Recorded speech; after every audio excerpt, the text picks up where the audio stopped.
This is where Farina lives. Okay, I'll go knock on the door.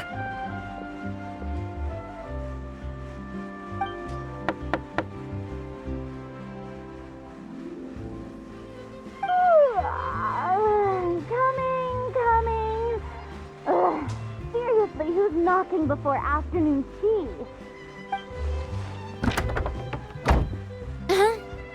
Who are you?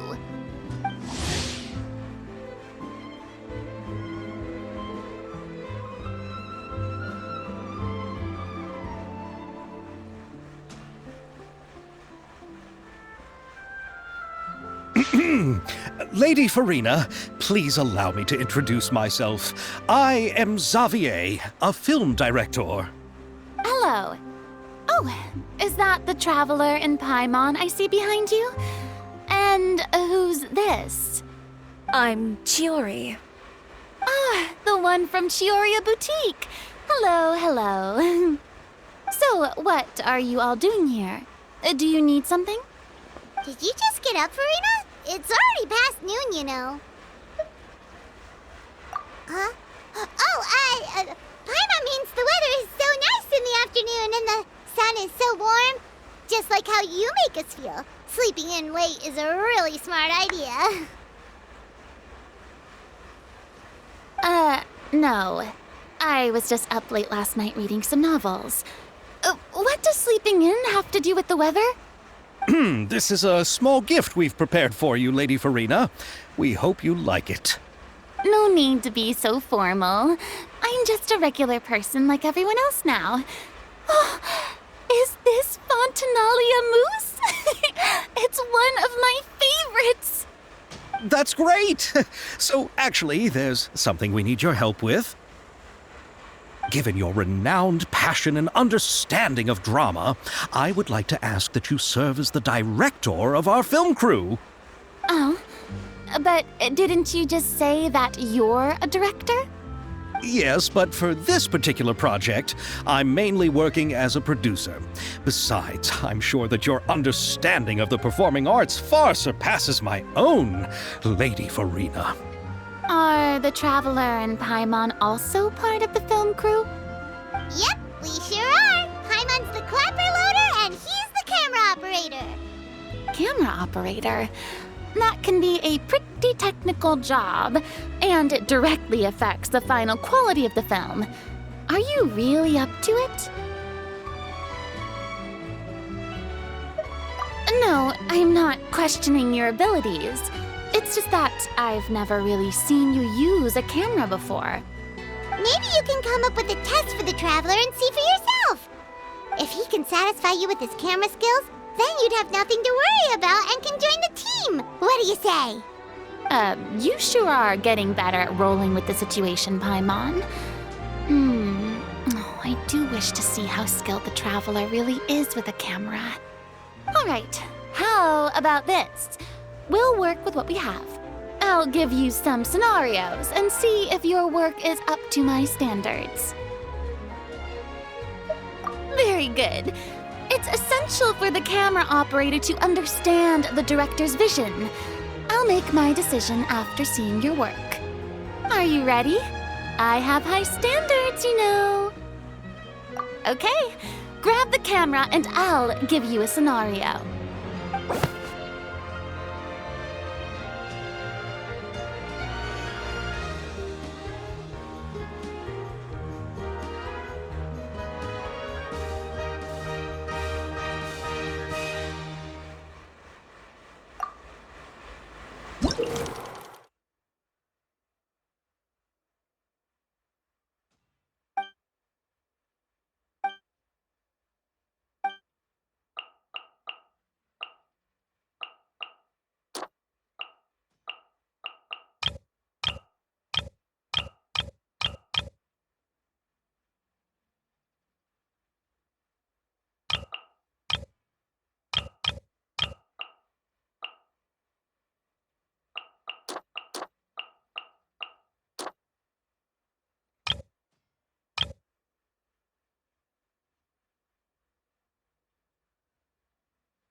It appears that you have more skill than I thought. All the shots had a great composition, and I could really feel a connection to the characters and their lines. Yeah! Does that mean you agree to be our director, Farina? Did you think I would agree just like that? After our performance of The Little Oceanid, I've begun to make a name for myself again, you know. In fact, I've already had several troops approach me for the Fontanalia Film Festival. Unfortunately, the scripts were all pretty boring and didn't pique my interest. If others were to find out I agreed to work with you so easily, then, well... Hey, but didn't we have a deal? What else do we need to do to convince you, Farina? Well, what about the pay? Huh? You know, how much you're willing to pay me to be the director? The pay is also an important factor for me to consider, you know. Well, I can offer you this much? What? That's all? If Nervilat were to hear of this, he could charge you with underpaying your labor. I'm sorry, but our crew is in a tight financial spot at the moment. I see. Well, even though it's highly unlikely now that I'll join your crew, there's still something I'd like to ask. Exactly what film are you planning to make? Oh, our script is an adaptation of The Two Musketeers. Huh? Wait, you mean the suspense thriller novel that was a #1 bestseller? Oh, so Farina's read it too. Of course I read it. I've always had a keen interest in artistic works that strike a chord with the populace. I see. It all makes sense now. You must have used most of the budget to pay for the copyright. Not really. The novel's author transferred the copyright to me practically for free once he heard that I wanted to make a film adaptation of the story. The lack of budget is due to another issue. He probably just wants to get his name out there. So, Mora isn't the most important thing to him right now. It reminds me of a delivery courier who wears one of my designs while traveling all across Teyvat. I didn't charge her much for the outfit either. The exposure she provides for my brand is well worth it. So, are you a big fan of this story, Farina? Well, it's all right. The pacing of the story is good, but the character relationships could use some work. When I was reading it before, I always felt like some things were left on a rather unsatisfactory note. I have high standards, you know. Ahem, Mr. Xavier, if, hypothetically speaking, I agree to be the director, how much freedom would I have in terms of script revisions and creative interpretation? As much freedom as you would need. I wouldn't dare doubt the tastes of Fontaine's greatest star. Good. Then I'm free to alter the script as I see fit. Absolutely, no problem.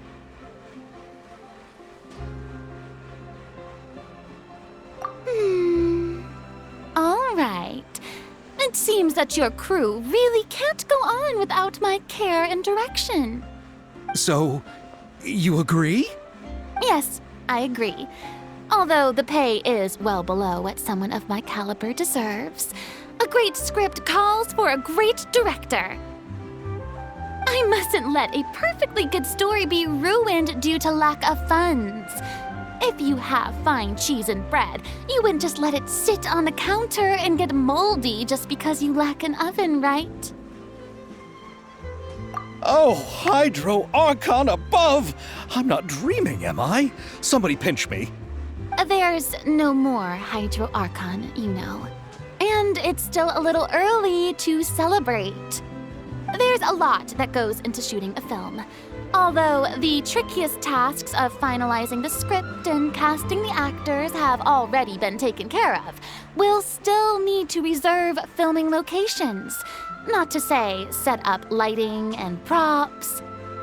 And by the way, since we'll be filming The Two Musketeers, we'll need to find an action choreographer. Ideally, a professional who has actual experience with muskets. Yes, I've thought about this as well. I was hoping that you might know someone who could handle the job. Me? If this was before, I could have simply asked Glorand. But it's already been some time since I last talked to her. Navia can also use firearms, but unfortunately, her style is quite different from that of the characters in the story. Could we ask the Special Security and Surveillance Patrol? Oh, you mean the Special Patrol's Musketeers? Yes, that's right. They work with muskets every day. I can't think of anyone more qualified than them. They would be under Nervilette's jurisdiction. Unfortunately, I don't have any connection with them at all. So, in the end, we still have to start by talking to Nervilette. No need to go to all that trouble. I know their Captain Chevres. Oh, you do? Wait, Chiori, how do you know the captain of the Special Patrol's Musketeers? No particular reason. Running a business means dealing with some trouble from time to time, and she's helped me out on a few occasions. In return, I've helped her handle a few situations in which the Special Patrol couldn't get involved directly. So, we've gotten to know each other over time. So you're saying there's been times when the Special Patrol needed a fashion designer to handle a situation? Your work is becoming more and more mysterious. It'd be best to keep it that way. Anyway, enough about that. What do you all think about asking the captain to be our musket action choreographer? She sounds professional enough. She is a captain after all. I have no objections. But I imagine the Special Security and Surveillance Patrol must be busy with their duties.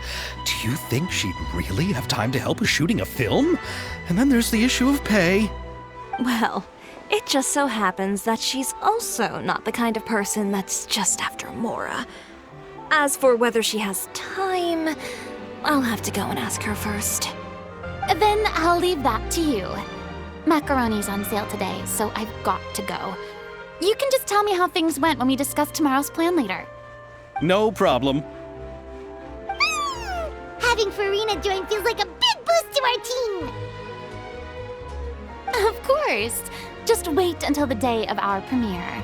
You'll witness the true power of my name in these lands. You'll be so glad I agreed to help. I can guarantee that even the standing tickets will be sold out. I'll be sure to ask some people I know to see if they'd be willing to act as extras. Seems like you're finally getting more comfortable with your own reputation now. I didn't ask for the Clapper Loader's commentary, Paimon.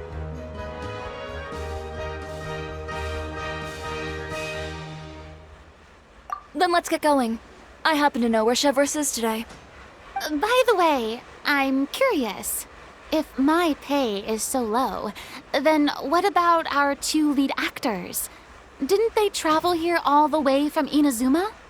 Actually, they told us that they see the trip as part of a cultural exchange, so they didn't ask for any pay.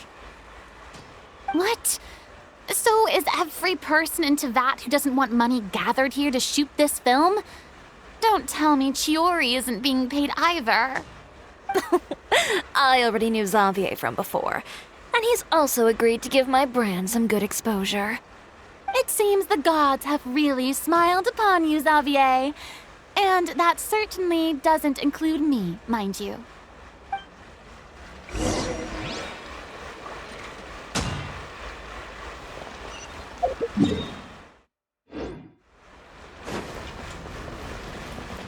Besides the macaroni, I should also pick up some tomato sauce.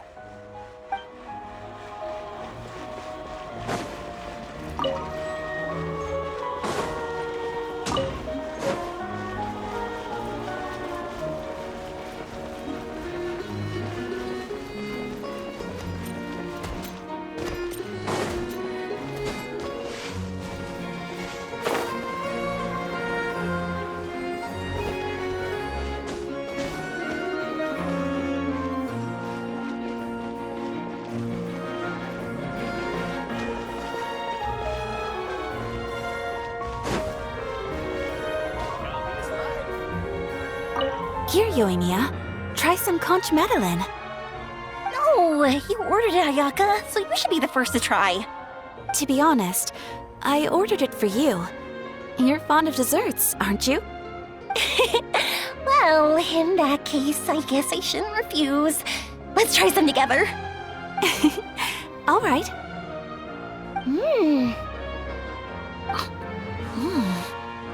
This is amazing! Oh, the texture is so soft. You can feel the super rich aroma of butter as soon as you take a bite. And the aftertaste is pure bliss. Great. I'm glad you like it. I enjoyed it too. And I really like the swirly design. I've heard that it's supposed to look like a barrel conch. I've never actually seen one myself, but now I'm really curious about what it looks like. Hey, Ayaka, when you can find the time, would you like to go search for one underwater with me? All right. Why don't we go right after this? Great! Then that's a plan. There are so many places I'd like to visit with you.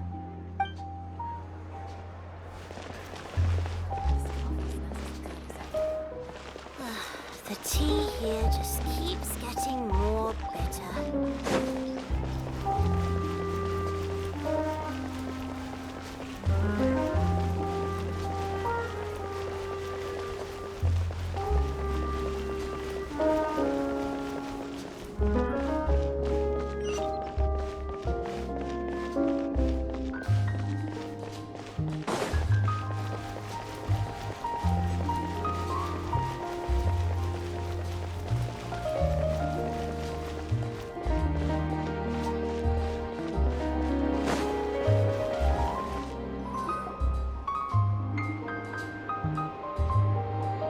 All right. This is the place. But where's the captain? There's hardly anyone around here. She's over there. The one with an eye patch reading in front of the newsstand. Oh, her! Paimon could tell there was something different about her. She seems kinda intimidating. Please wait here for a moment. I'll go fetch her. She's working now, so you might not want to get in her way. Working? But isn't she just standing there and reading a novel? Just trust me. Oh, alright, let's see what happens then. Shiori sure is a mysterious person. She claims just to be a fashion designer, but she knows all these powerful people. The Court of Fontaine isn't particularly tolerant of visitors from overseas, so it isn't easy for a foreigner to promote their brand here. Even more so in the competitive world of fashion. Even a local like me just trying to make a film has to face all kinds of challenges. So I can only imagine what Shiori has been through to get where she is today. I'm sure that having more connections has definitely worked in her favor. Reading on the job? Detective novel. One main character? No. Multiple. Branching storylines. I see. How's the plot coming along? One of the main characters is about to make a choice that will affect the rest of his life. I'd wager he's going to make the wrong choice. Any way to speed things up? There's something I need your help with. You know that doesn't depend on me. It all comes down to what the character chooses. Which is exactly why I'm here to help.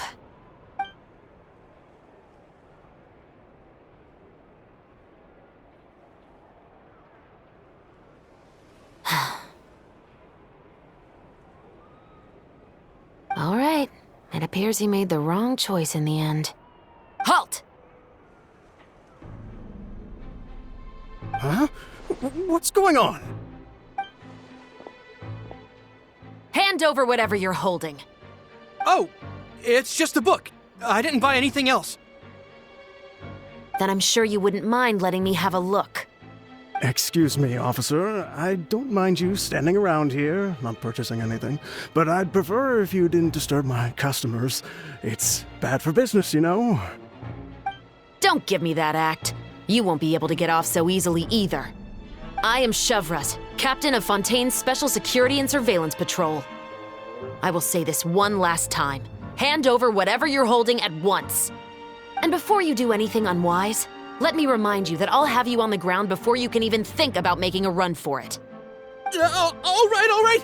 I'll give it to you. But please let me say something first.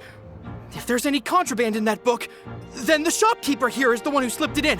I don't have anything to do with this. Why, you trying to leave me on the hook, huh? You were the one who said you wanted it. Save it for the interrogation room. Take them away, Letelier.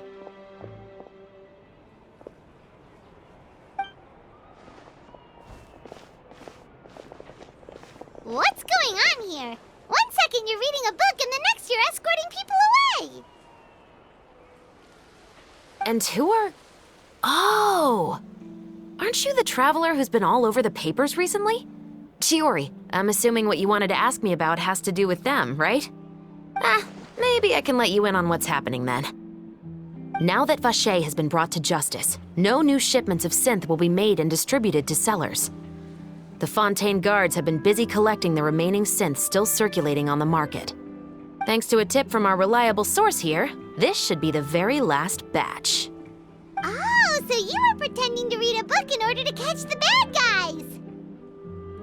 Oh, Paimon almost forgot to introduce ourselves. Paimon is Paimon, and this is the Traveler and Xavier. Hey, I'm Chevraz. You probably already heard me introduce myself, so I won't bother repeating it. Yeah, why didn't you make a move as soon as you had the chance? Were you worried that my intel wasn't accurate? No, I wanted to see if the shopkeeper would turn himself in first. All he had to do was come up to me and say that he didn't know where the synth had come from. If he did that, then I wouldn't have had to press charges on him. He had the whole day to turn the synth over to Chevraz. But instead, the moment I came up and blocked Chevraz's line of sight, he took the opportunity to sell it off. Yep, he made the wrong choice, even though the right choice was right there in front of him. But you knew they wouldn't make the right choice. Yeah, I knew. I was just hoping I'd be wrong for once. Enough about that, though. What did you want to ask me about? Oh, you see, it's like this.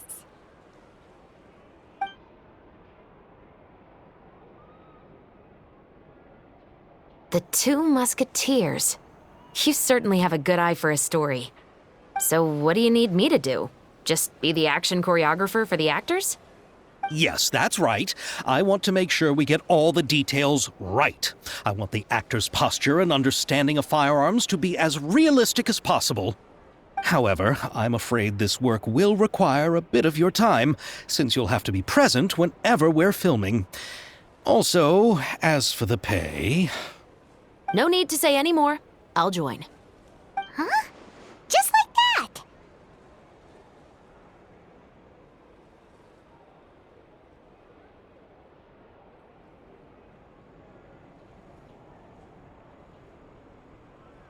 What Bullchecker is really saying is, if you want to fight the Oni King, you have to go through Sky-Cleaving White Iron Lavender Melon first.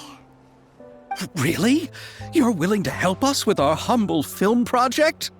Sure, it's no big deal. As I said, we've wrapped up our investigation here, so I don't have any other tasks on my plate for the moment. Besides, I personally really like this novel. I even have the collector's edition at home. Stories where justice prevails over evil never get old for me. Then we've got a deal? Yes, I'll see you on set tomorrow. Oh my! I can hardly believe it! I should tell Lady Farina immediately. Oh, and I must tell the prop manager and lighting technician to get everything ready. We start filming tomorrow!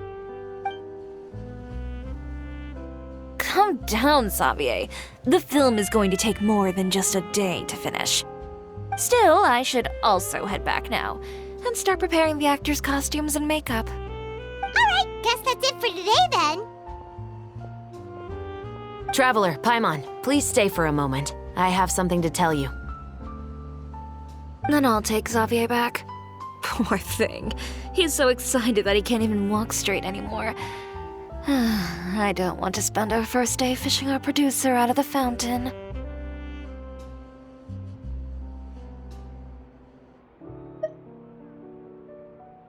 He'd better.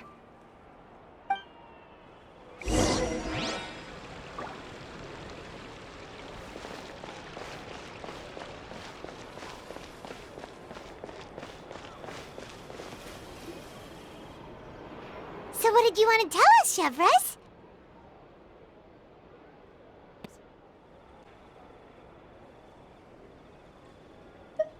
The story is about a pair of children born into the household of a baron and their struggle to survive together and take revenge for their mother.